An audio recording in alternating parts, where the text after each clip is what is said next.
జరిగిన కథ ఇతిహాసము అంటారు. అటువంటి ఇతిహాసము అయిన మహాభారతాన్ని లోకానికి అందించాడు. అందుకే వ్యాసుడి గురించి స్తోత్రం చేస్తూ నమోస్తుతే వ్యాస విశాల బుద్ధే పుల్లారవిందాయత పత్రనేత్ర ఏనత్వయా భారతతైలపూర్ణ ప్రజ్వాలితో జ్ఞానమయ ప్రదీప అంటారు.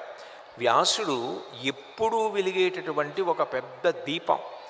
ఆయన వేదం చదువుకోలేని వాళ్ళందరూ కూడా చదువుకోవడానికి వీలుగా కల్పిత గాథ కానిది, యథార్థముగా జరిగినది మహాభారతాన్నంతటినీ లోకానికి అందించాడు.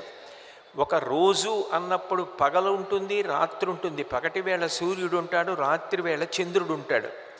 ఒక రోజు ఎట్లా ఉంటుందో అట్లా సూర్యవంశాన్నంతటినీ వర్ణించినటువంటి వాడు మహానుభావుడు వాల్మీకి మహర్షి.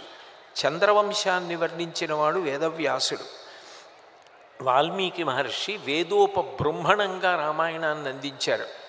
అందరూ వేదం చదువుకోలేరు కాబట్టి కల్పితగాథ కాకుండా యథార్థముగా జరిగినటువంటి కథ ద్వారా భగవంతుని యొక్క అవతారము ద్వారా ఆయన ఎట్లా ఏ పరిస్థితులలో ప్రవర్తించాడో చూసి దానినే ధర్మంగా గ్రహించి మనందరం కూడా ప్రవర్తించడానికి వీలుగా రామాయణ కావ్యాన్ని మనకి అందించాడు. అట్లా అందించినటువంటి వాల్మీకి మహర్షి కూజంతం రామ రామేతి మధురం మధురాక్షరం ఆరుహ్య కవితా శాఖాం వందే వాల్మీకి కోకిలం. వాల్మీకి మహర్షి సూర్యవంశ ప్రభువైన రామచంద్రమూర్తి యొక్క కథని సీతాయాశ్చరితం మహత్ పౌలస్య వధ రామాయణం అన్న పేర్లతో ధర్మాన్ని తెలుసుకుని మనం అనుష్ఠించడానికి వీలుగా రామాయణాన్ని మనకి అందించి మహానుభావుడై శాశ్వతమైనటువంటి దీపంగా వెలుగుతున్నాడు.